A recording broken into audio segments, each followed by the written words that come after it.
शुरुआत अहम खबर के साथ भोपाल से आपको बता दें, शिवराज सरकार ने फिर लिया 1000 करोड़ रुपए का कर्ज।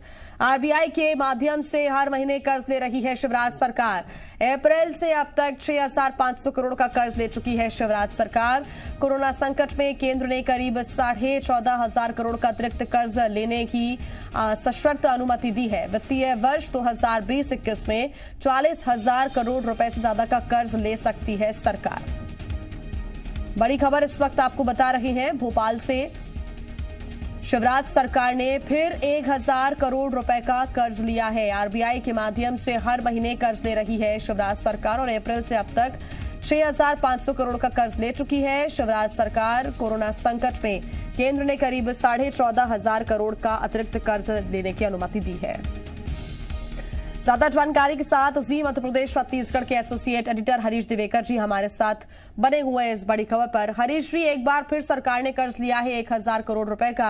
हालांकि सशर्त अनुमति केंद्र ने दी है, लेकिन क्या कुछ वजह इसके पीछे बड़ी बताई जा रही है? किस मत में इसका उपयोग किया जाएगा?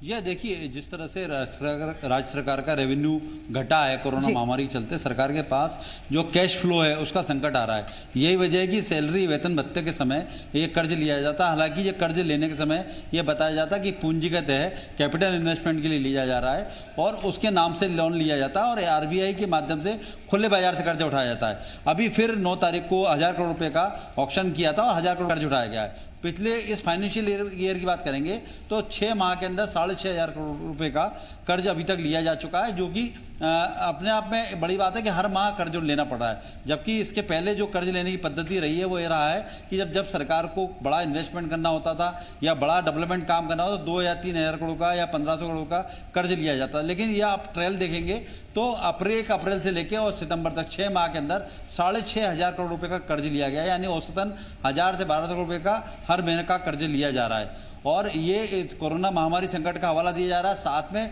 केंद्र सरकार ने जो FRBM एक्ट के तहत जो GDP का 3.5% किया है, जो 14,000 करोड़ रुपये अतिरिक्त कर्ज लेने की बात कही है, उसके हिसाब से 40,000 करोड़ रुपये तक का कर्ज राज्य सरकार ले सकती है। लेकिन उसमें सशर्त अनुमति है, उन्हें बताना होगा किस कारण से कर्ज लेना है। तो अभी विकास कार्य के नाम पर कर्ज लिया जा रहा है। और लेकिन हम देखेंगे तो विकास कार्य मध्य प्रदेश में जब से कोरोना महामारी संक्रमण है, विकास कार्य ठप्प पड़े हुए हैं, कई विकास कार्य नहीं हो रहे हैं। उपचुनाव में आके जरूर घोषणाएं हो रही हैं, उपचुनाव के चलते में लगातार भूमि पूजन लोकार्पण हो रहे हैं। तो ऐसे में देखा जाए तो सरकार का ये कर्ज कहीं ना कहीं कैश फ्लो के रूप में काम आ रहा है। दूसरा, सरकार का अधिकांश बजट का हिस्सा हेल्थ के इंफ्रास्ट्रक्चर पे खर्च हो रहा है और पूरा सरकार का फोकस भी हेल्थ पर है कि कोरोना महामारी संक्रमण से कैसे लड़ा जाए।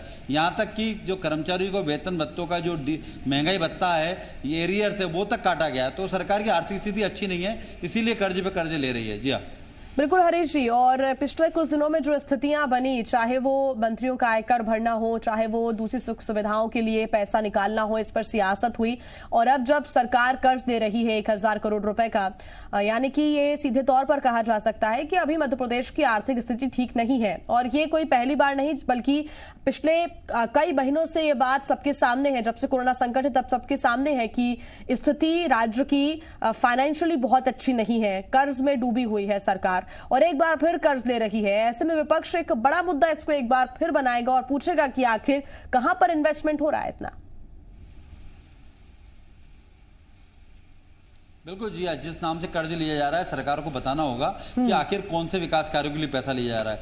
उसको आने वाला समय जब विपक्ष पूछेगा सरकार को जवाब देगी या सदन में मामला उठेगा। लेकिन अभी जो हालात हैं वो सबके सामने है, सरकार के सामने आर्थिक स्थिति है और जो कैश फ्लो की बार बार हम बात कर रहे हैं। जब जब वेतन भत्तों का समय आता है, कैश फ्लो की बात आती है, तब सरकार को अपना कैश लिक्विडिटी की बनाने के लिए इस तरह का कर्ज लेना पड़ता है। अभी तक मध्य प्रदेश में टोटल कर्ज की बात करें 2.25 लाख करोड़ से ज़्यादा का कर्ज हो चुका है। राज्य सरकार हर बार कर्ज लेती है, लेकिन इस बार जो कर्ज ले रहे हैं उसका पैटर्न अलग तरीके से है। तो कहीं ना कहीं माना जा रहा है कि सरकार की आर्थिक स्थिति ठीक नहीं है। जो रेवेन्यू कलेक्शन होना था वो नहीं हो पा रहा है, GST कलेक्शन होना था, जो केंद्र सरकार से राज्य का हिस्सा मिलना था वो पैसा नहीं मिल पा रहा। तो सरकार की मजबूरी भी है कर्ज लेना और उसी मजबूरी के चलते कर्ज ले रही है, जिससे काम सुचारू रूप से हो सके।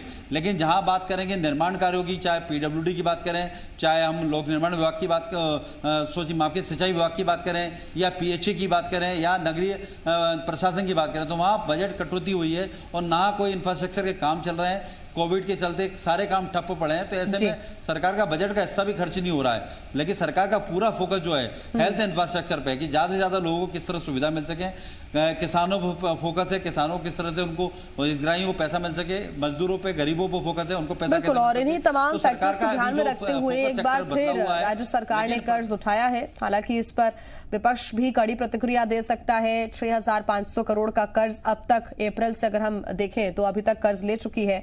फिर कर्ज एक बार शिवराज सरकार ने लिया है और कहां पर इसका इस्तेमाल करती है और आगे केंद्र सरकार को क्या दिखाती है, क्योंकि सशर्त अनुमति दी गई है। हालांकि विपक्ष इस पर क्या प्रतिक्रिया देता है ये भी देखना होगा। हरीश जी, आपका धन्यवाद तमाम जानकारी के लिए।